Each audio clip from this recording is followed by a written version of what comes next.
Hey y'all, hey. Just coming to y'all. I'm on a mission today. Still got my clothes on, so I figure I come and have a conversation like a Mother's Day, woman to woman conversation. Um, I'm not coming to talk your ear off, but I'm coming to talk. I really do these. I have a few videos where I told my personal experiences with my family, and they're the reason why I just don't mess with them. But after I did my other video, my little short haul, I thought about what led up to me being a mother, right? And so, excuse me, I thought that it would be cool to share that with you guys because I'm slowly trying to bring you in, right?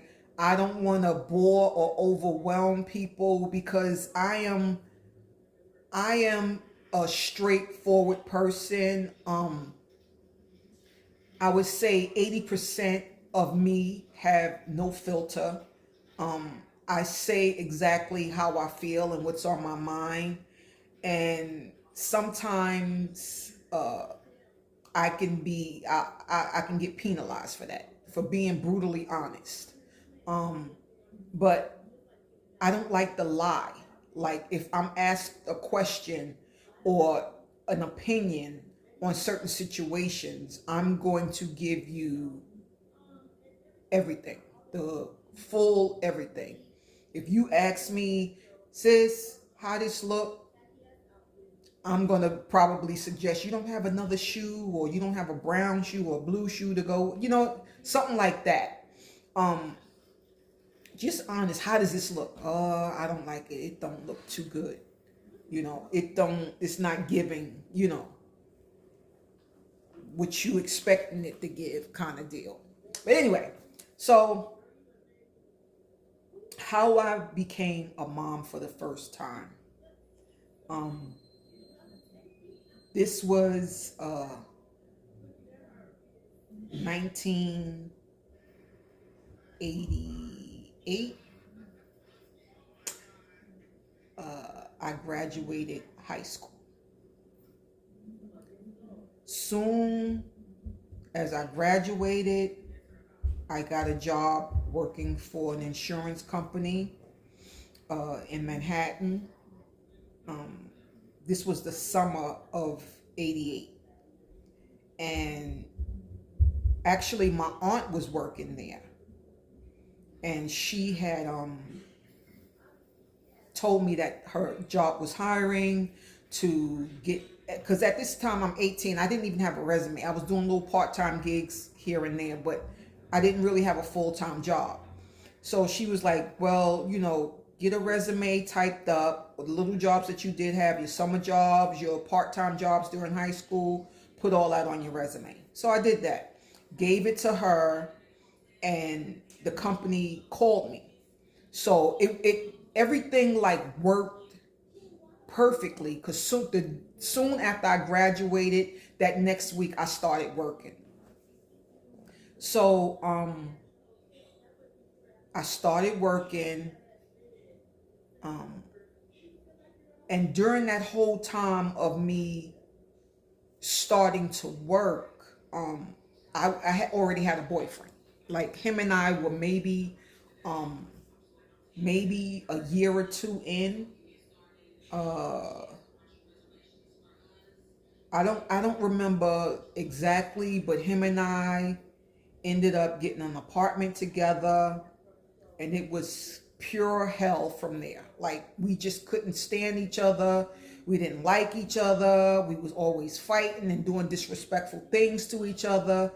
And I knew that it wasn't going to last long. I knew that it was just a matter of time. But prior to that, while I'm working at this insurance company, I'm noticing this dude at work. Like he's just like he was a dancer. And back in the day, there was, everybody was dancing in hip hop videos and dancing in the club and all that stuff, right? So when I remember the day I first started, I saw him, right? So I'm at the elevator. Now this time I used to wear the big door knocker earrings and I had a flat top, right? I used to always wear flat top. So that's how I came to work. Like I think I had on like a short mini skirt with the matching top. It was like a knitted, like a sweatshirt material. And I had on some sneakers and I had my little socks on, and that's how I came to work that day. So I saw him come in the building and he just watched me. Now back then, my husband now, because he is my husband now, he had really chinky eyes. He always wore baseball caps. He always wore NYU baseball caps, NYU t-shirts or hoodies or sweatshirts. He was always an NYU kind of guy. Every time he got paid, he went to the NYU store and always bought a new sweatshirt, a new hoodie. He was just obsessed with NYU. So NYU, New York University. So, I looked at him. He looked at me, and I just kept it moving. I got in the elevator and went onto the floor and, doing what I had to do.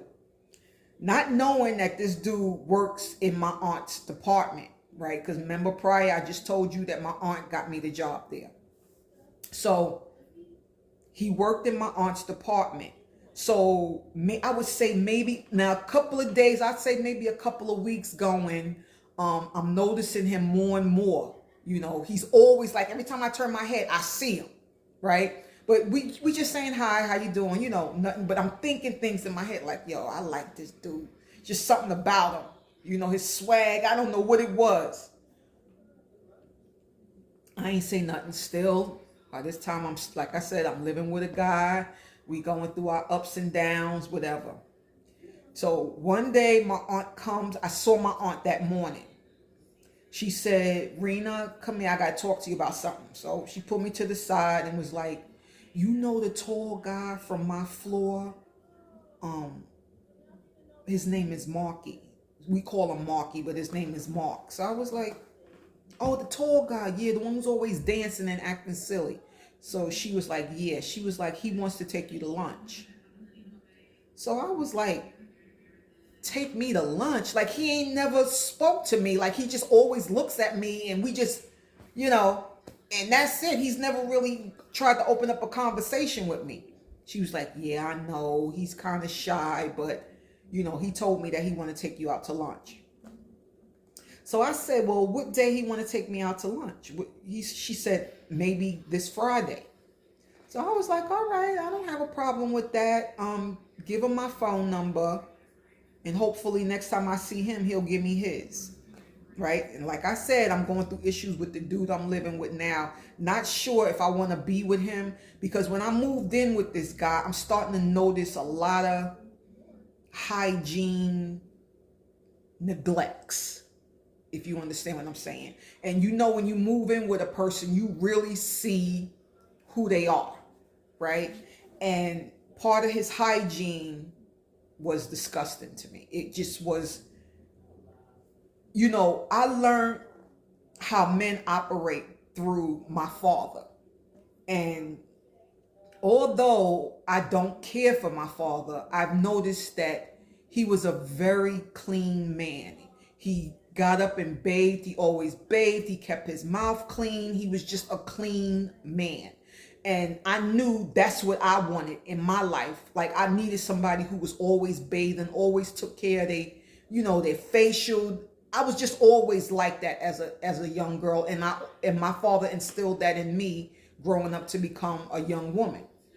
So, but this guy who I was living with, he was far from all of that. And it kind of turned me off, and then we was going through our own issues with each other and relationship goals and stuff. So it was just a relationship that I was eventually going to get out of, just waiting for the right time. So anyway, so I found, me and this guy, we went to lunch. I'm not sure if he ordered food and I came downstairs to his floor. I think that's what it was. And so when I came down and sat with him at his desk so we could eat lunch, he never said one word to me. He said, how you doing? How's your day going? That was it. The entire lunchtime, he didn't ask me what's my goals, what's my favorite. He didn't ask me nothing. We just sat there, ate lunch, and I said I wasn't going to say anything because he invited me, you know. So we ate lunch, and you could tell he was shy. You could tell he was, you know, he wasn't it wasn't his everyday thing. You know how some guys know how to hustle women and finagle and, you know, get in girls' drawers and stuff, but he wasn't that guy. You know that he was out there. You knew who his friends, what kind of friends he hung out with and stuff. But and I knew what he was about, but he wasn't giving that to me. So we ate lunch that day, and I noticed it was like maybe 10 minutes before it was our lunch break. I was like, let me go, because that gives me time to go to the bathroom, get myself together, and get back to my desk. So before I left, he was like, can I have your phone number? I said, sure. So I gave him my phone number, and I just was like, you know, being that I was living with somebody else, I said, well, it's probably best that you call me at this time. You know, don't call me before or after. Call me at this time so we can talk. So that's what we did. You know, it was a on again, off again kind of relationship at work. I hid it for months. For almost a year, I was dealing with this guy, and the guy that I was living with didn't know. And I was starting to fall for this guy, because now it's almost been a year. He had a relationship that he was getting out of, and I had a relationship that I was trying to get out of. So we both are trying to finagle stuff while falling in love with each other, right? So eventually, he broke up with that girl, and eventually I broke up and moved out with this guy. So when I moved out, I moved in with my aunt because she had an extra room, a spare room. So I went and stayed with her until I figured my life out. But by this time, him and I are dating. You know, it's really getting hot and heavy now. And I'm falling. Like, I've liked guys. I've crushed on guys.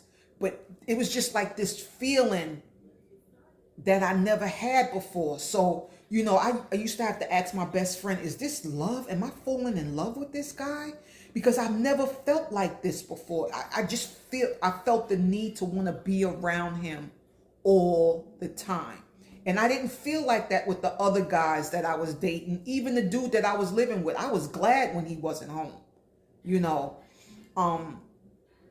But with him, it was just like, we had so much in common. We like to go to clubs. We like doing recreational things. We love to go to restaurants. Same things that the young kids are doing now are the things that we did when we were teenagers. And I was 19. When I graduated high school, I graduated at 19, because during the year I was supposed to actually graduate, I was effing up. I was effing up bad, right? So I was in a program for dropouts, like when you almost about to drop out, but you still want to get your high school diploma and not a GED. So you stay in school an extra year. Yeah, that was me. I was that chick. Not that I was dumb and didn't know anything. It was just that I wasn't going to school. I would rather get up and go to work and make money than be in school, right? That was my mindset back then. So, you know, we're falling in love with each other. We falling deep in love.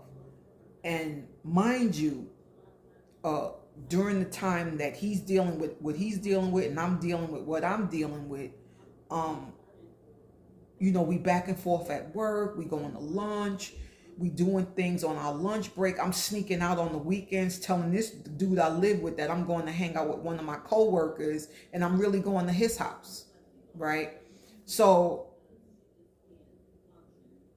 one day, I don't know what it was. I think, you know, the guy at work, he wasn't giving me or telling me like really what's going on in the relationship that he's trying to get out of. Like, how serious, or when do you think that, you know, she's going to be out of your life?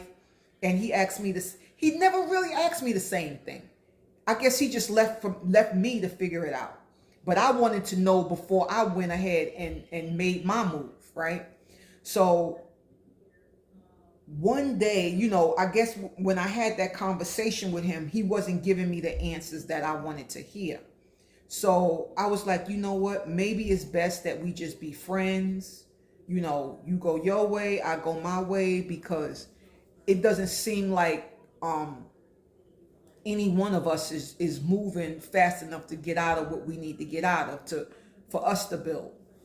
So later on that day, or I think the next day, he had wrote me a letter.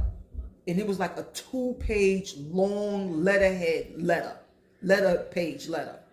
So I read it, I absorbed it, put it in my bag, and kept it moving. Because like I said, you could say all this on paper, but your actions is not showing me what you writing on this paper. So, you know, I'm still continuing. All this probably happened within a week's time. So I'm still moving and shaking my normal, and he's moving and shaking his normal, but he's always watching me. I could always see he's watching me. My co-workers was realizing he's watching me and admiring me from afar, right? So one day I just came back from lunch. Now, prior to coming to work that morning, I was running late. I cleaned out my pocketbook to put that stuff in a different pocketbook to match my outfit, right? Not realizing what I'm doing. So the letter the guy gave me at work was on my bed I share with another man, right? So when he came in, he's cleaning up my mess. The guy I'm living with was cleaning up my mess, and he saw the letter. He read the letter in its entirety. He read it. He was so angry, he came all the way to my job with the letter in his hand. The receptionist called me to the front desk. He's like, I come to the front, and dude is like, what the fuck is this? You fucking around with some nigga here at work? Is that what we doing, kind of deal? And I was like, first of all, he's a young guy. I already told, now I'm lying through my teeth, y'all. I'm lying through my teeth. I said, first of all, I told him, you too young for me. I'm already in a relationship with a man, this, that, and the third, right? So he was like, Jarena, for some reason, I don't believe you. I don't believe you. I said, so why don't we take this outside of the office? So we went outside by the elevators and we had a conversation. And he kept saying to me, yo, if this dude is at this job, at your job, tell him to come out so we can all have a conversation.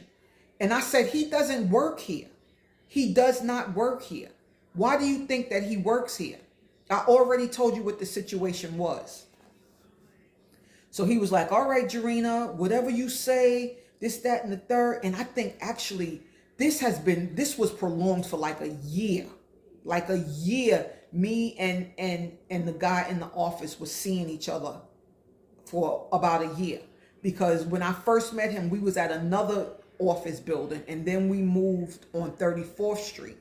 So it had to have been a year's time that we was messing with each other at work. So, you know, me and the dude, we realized that it's not going to be. Him and I, we had a real fight, like a knockout, drag out fight. Like, I don't back down from nobody. I don't care how big, how tall, how short you are. If you coming at me, I'm coming back.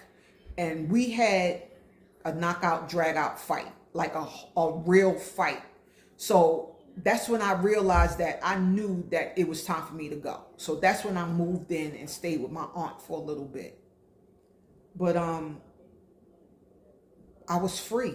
I felt free, you know, for the first time, because this dude was smothering me, you know, and I really felt free.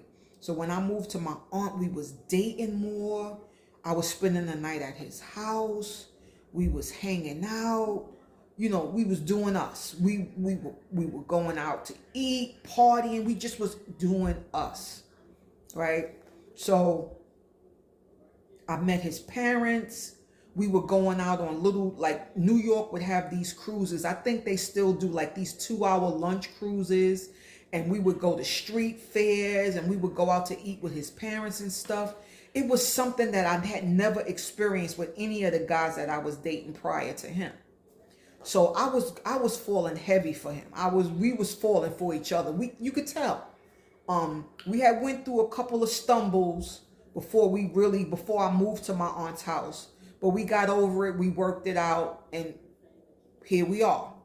So we were falling in love. Like we were always in the bed together. We was always, loving on each other all the time. If we went to a party, we would go in the bathroom and get a quickie. If we was at a friend's house at a party, we go in the bathroom and get a quickie. We was just that in love with each other. You know what I mean? We just couldn't get enough of each other, And so, like I said, we was dating. Now it's to the point where I would spend the weekend over his house. His mom fell in love with me. His parents were in love with me. I got along good with his family. So, I was starting to spend the night on the weekends. Then now, the weekends led to spending the night during the week, and then coming back and spending the night on the weekend, So, like I said, we just loving on each other.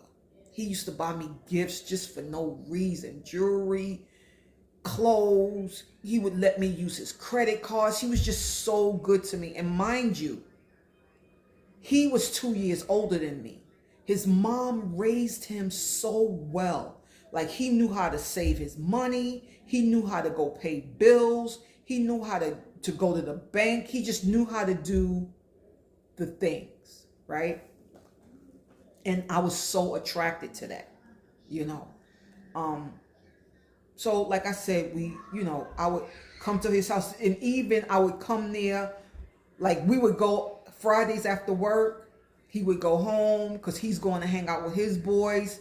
I would go back to my aunt's house and shower, get my clothes ready for the weekend, and then get on the train and head on to where he lived, right? And there were a couple of times I would just come over there and hang out until he came home from the club with his boys and stuff. So,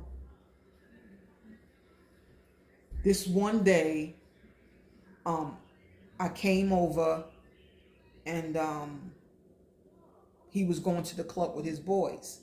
So I was like, all right, you go ahead. I went and showered again, got ready, put on the cute little negligee, and just waited for my dude to come home from the club. I was at his mother's house. She knew I was there.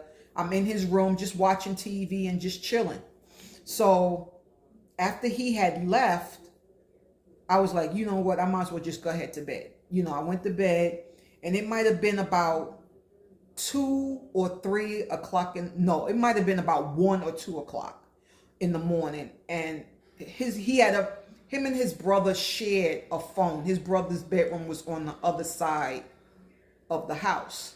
So him and his brother shared a phone. So the phone rang. It was ringing. And I didn't normally answer his phone, I knew his brother was home, so I knew his brother would answer the phone. So I hear his brother saying, who did this to you, Mark? Who did this to you? Yo, who the F did this to you? And so now I'm up like, what the hell happened? Right? So maybe like a minute after he got off the phone, his brother comes and knocks on his door. And he's like, Jeannie, Mark got shot. And I'm like, what? He was like, yeah, I just spoke to his friend, and his friend was like, yo, Mark caught a bullet in the jaw, right?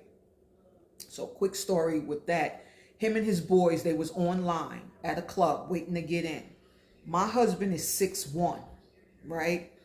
His friend might be 5'8", in height, 5'8".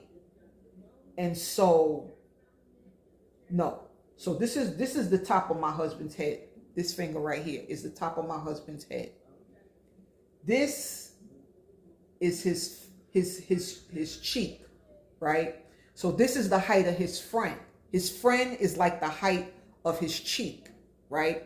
So like I said, him and his boys, they was online waiting to get into the club.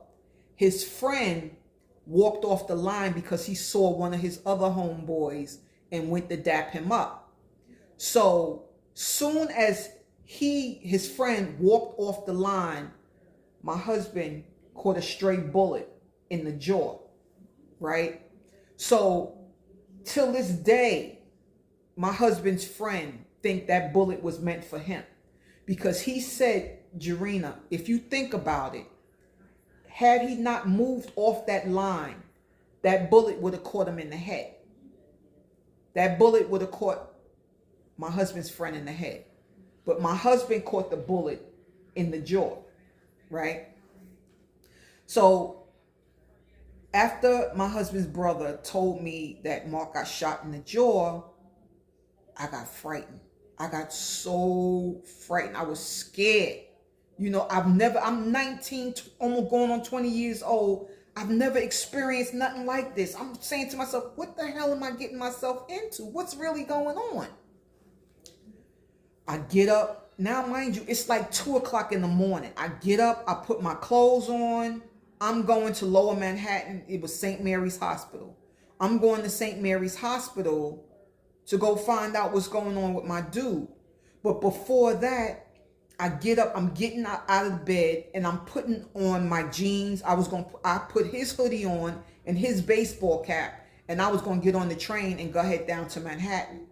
So as I'm up out the bed, putting on my jeans, I realized I couldn't button or zip my jeans. So what I had did was I took his belt, wrapped it, put it through the loops, tied it, and put on his big hoodie that covered the pants, put my sneakers and his baseball cap on, and I was out, right? Not realizing why I can't fit the jeans. So that whole weekend, I'm with him at the hospital, making sure he's good. They kept the bullet in because they told me that if they had removed the bullet, it would mess up a lot of nerve damage in his jaw. So it was best that the bullet stayed there. It was a small bullet. But it was best that the bullet stayed lodged in his jaw because of the severity of what could happen around his mouth area. So I handled that with him, took care of him, nursed him. I think I stayed out of work for about 2 days. When he got out the hospital, I stayed with him. Didn't go to work for about 2 or 3 days, actually. So when I do go back to work, I always kept a calendar on the side wall in my cubicle. And so before that, I looked in the drawer and saw that I had a whole bag of sanitary napkins still in my drawer. I hadn't used. Not even paying attention because I'm living my best life with this man. Not realizing, Jarena, did you realize you didn't get your period yet? Not realizing that at all. I'm at my desk. He's home getting better. I'm at my desk looking at the calendar because when I'm at work, I always mark off the day my period come, the day it ended. So I can always have that so I'm not embarrassed at work. And I always kept pads and panty liners in my desk, right? Always. I was always taught that. You always make sure you have your sanitary napkins and stuff with you, and you always mark off the day your period came and the day it ended. It's important. That's what my mother always instilled in me, right? So I'm at my desk and I opened the drawer and realized there was still a whole pack of panty liners that I had bought like a month or so before that, right? So I'm like, no. Or did I not mark it off because I forgot? But then now I'm looking at the pads, and I remember when I bought the pads, because I knew my period was probably on its way. Let me restock, and realize that them pads or panty liners had not been touched. So I said, yo, I told nobody. Like, I don't want to assume. I don't want to start talking, and I'm just assuming. So I said, I'm going to go to Duane Reade. I don't know if Duane Reade's are still open, but I went to Duane Reade up on 34th Street, and I went and bought me a pregnancy test, right? So it was Friday. I bought that pregnancy test, and I was going to his house after work to spend the weekend with him to make sure he's good.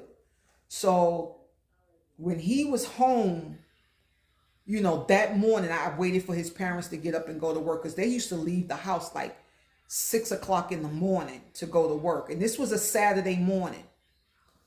So I got up. Excuse me, my mouth is getting dry, y'all.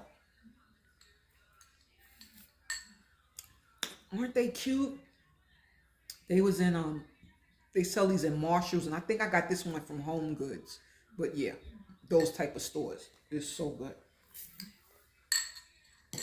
So I waited for them to leave for work, and I went downstairs in their bathroom to do the pregnancy test, because they always say the first morning urine is the best urine to detect. I go and pee on the stick downstairs in their bathroom. They left for work and everything. He's upstairs. He's asleep. Go downstairs, pee on the stick. Y'all, they always say wait a certain amount of minutes, and you'll see. If you see this line is positive, if you see this line is negative. That pee stick lit up like a light bulb. Like, it just, I held, and I just peed on it, and I just looked at it just out of curiosity, and it was bright. It hadn't shown I was pregnant yet, but it just lit up. I'm in the bathroom, sitting on their toilet, and I'm just like, oh God, I'm shaking. I'm nervous. I had never been pregnant before in my life. Now, by this time, I think I was 21, 22, because I had my daughter at 23. So I must have been 22, going on 22. No, I was actually, yeah, I was 22. And so I come upstairs. It was positive. It showed I was pregnant. I sat in the bathroom, and I honestly, as God is my witness, and you know God, I talked to God, and I said, Lord, if it's meant to be, it's meant to be. I always had instilled, because all the experiences and my friends' experiences and stuff, I always said I never wanted to be a baby mama. I always said I never wanted to deal with a man who had kids, because that comes with baby mama issues. Even back then in the 80s, early 90s, women and men were still going through this baby mama issue, right? And I never wanted to be that chick involved in that kind of BS. So I came upstairs and showed him the stick. He was like, why didn't you tell me you was... He was shocked. He was shocked. He said, why didn't you tell me you thought you was pregnant? I said, because I didn't want to jinx it. I didn't want to get you nervous. I didn't want to give you time to think, right? I didn't want to give you time to think. I wanted it to be a surprise. He hugged me so tight. He hugged me so tight. He was like, I'm so happy. I am so happy, babe. We're about to be parents. He asked me, he said, are you keeping it? I says, I want to.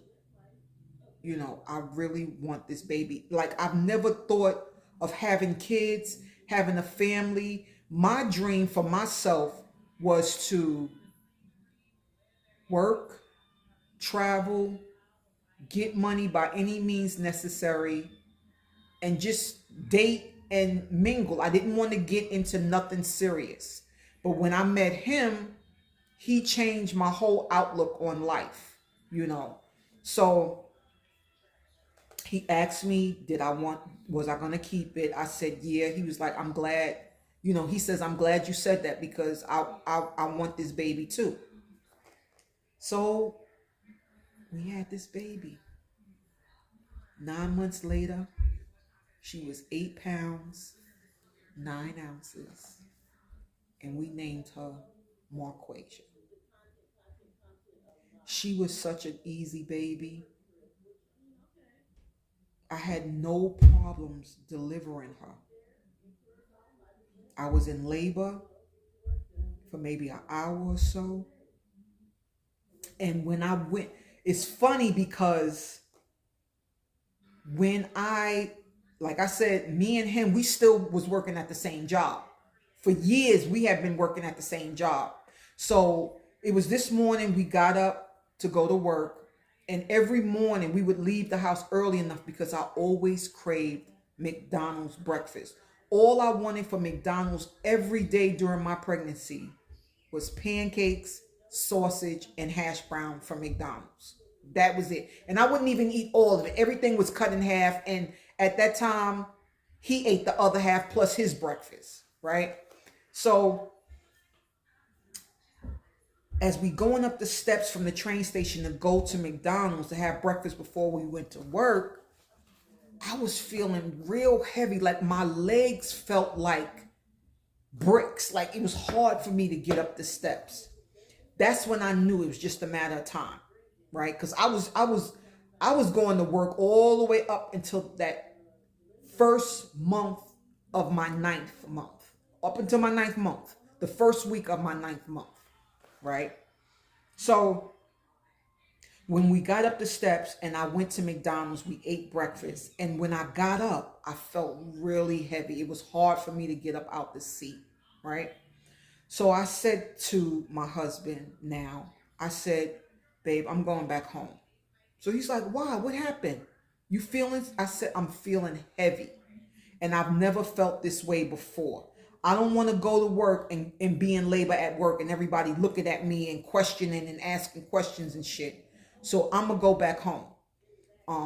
I told him, I said, can you let my supervisor know that today is my last day. I'm going on maternity leave.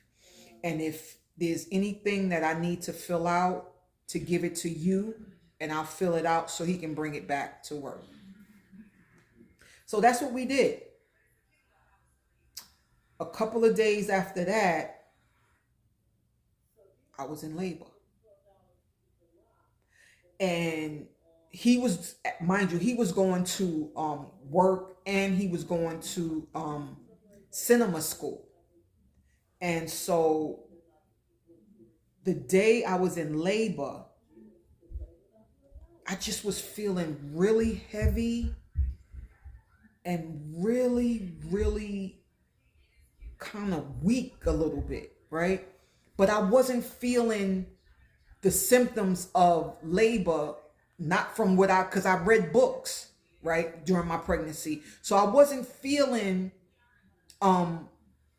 the symptoms and the pains and stuff that a normal person would go through if she was in, a normal woman would go through if she was in labor. My water hadn't broke, you know, so I'm like, I can't be in labor right now. I know I'm close to my due date. I think my daughter was, you know, because they kind of roughly estimate stuff. So I couldn't really figure it out because remember prior I told you my last period was like a month or so before, and I didn't know because I hadn't marked it on the calendar for a while, right? So we were kind of estimating when the baby would be due. So like I said, when I went into labor, I slept all day. I just was getting these mild cramps, and I was feeling very uncomfortable. And I slept from the time my husband had left work to the time my mother-in-law came home from work. So when she comes home from work, she walks through the house, make sure, So she walks through the house and she sees I'm in my husband's bedroom, and she sees that there's no lights on, but she could see the TV is on. So she knocks on the door and is like, "Mark, you home?" I said, "No, it's me." So she's like, "Jarena, girl, what's wrong?" I says, "I don't know. I went to the bathroom. I wiped myself. It's kind of pinkish." She said, "Did your water break?" I said, "No." She said, "Girl, you're in labor. You're in labor." So I was like, "Oh God." She said, "Get up, freshen up. I'll call you a cab."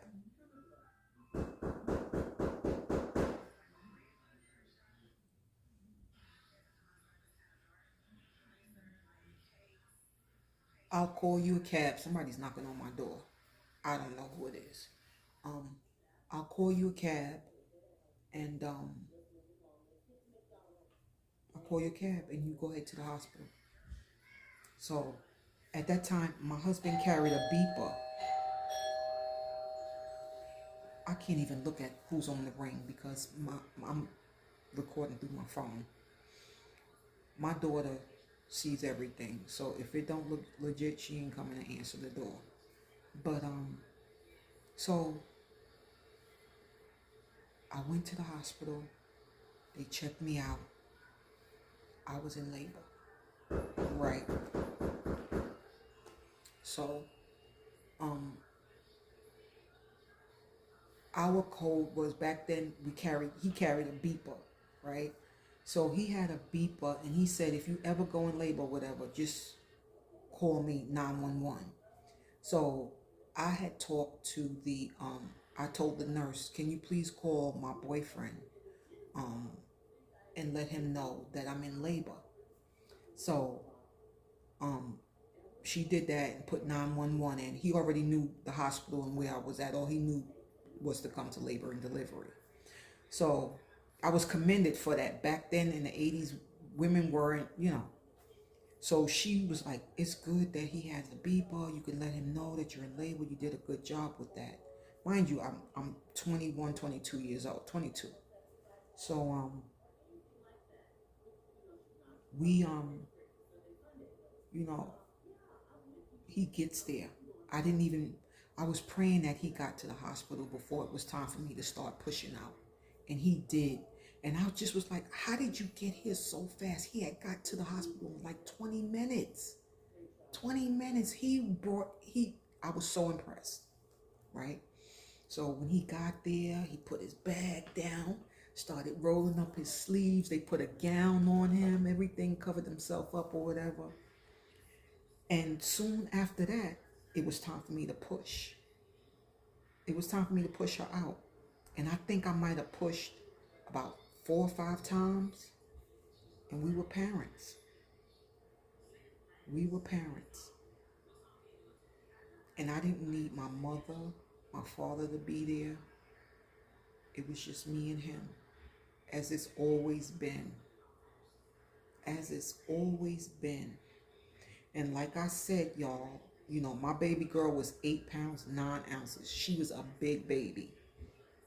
And I didn't even have to get no stitches because we were very active. Yeah, we were very active. We were young and very active. So, I pushed her out 4 or 5 times and we were parents. 8 pound, 9 ounce, beautiful baby girl. Beautiful baby girl. I never seen a baby so pretty before in my life. And it's not because she was my baby or our baby, but she was beautiful.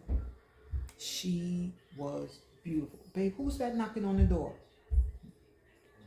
They were knocking and ringing the doorbell.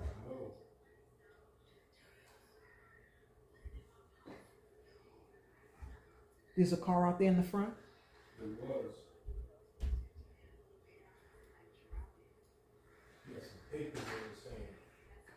That's this guy. And your car is out there. So he's probably gonna. So anyway,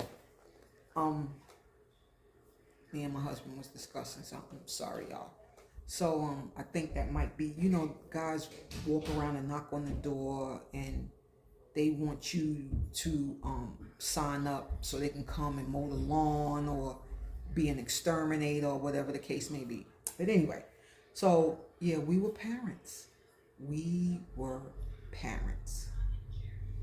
And we've been together ever since. So didn't have to deal with baby mama drama. He didn't have to deal with baby mama drama. We've been together ever since. And soon as my daughter was born, the day we brought her home was the day we got engaged. And we were engaged for a long time because we didn't get married until we had my son. And that was 5, going on 6 years later, And when I knew that I was pregnant with him, I told him, I'm tired. I told my husband, I'm tired of playing house. I'm ready to get married. Because I didn't want him marrying me because we had a baby. I wanted you to marry me because I'm the woman that you want to spend the rest of your life with. It's been 5, 6 years. Now we know each other. You should be more familiar with me and I'm familiar with you. I love you. You're a clean man. You pay your bills. You take care of your household. That's all I ever wanted. And to be faithful. That was it. And he gave me all of that.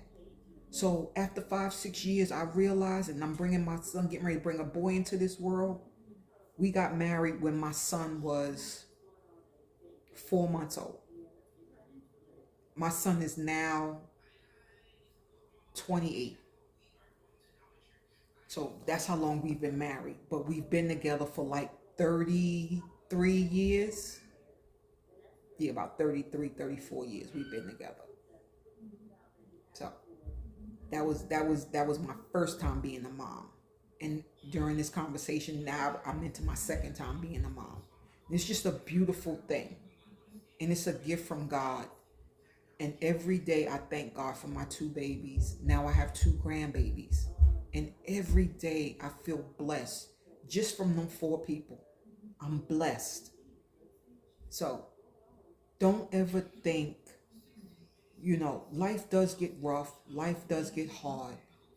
But eventually it can't last forever. You'll bounce back. Trust me. So with that being said, I pray for everyone. I pray everyone is well. I pray everyone is safe. Take your vitamins. Drink your water, mind your business, and you love on who you choose to love on. I love you for free. I love you for free. I mean it. Peace.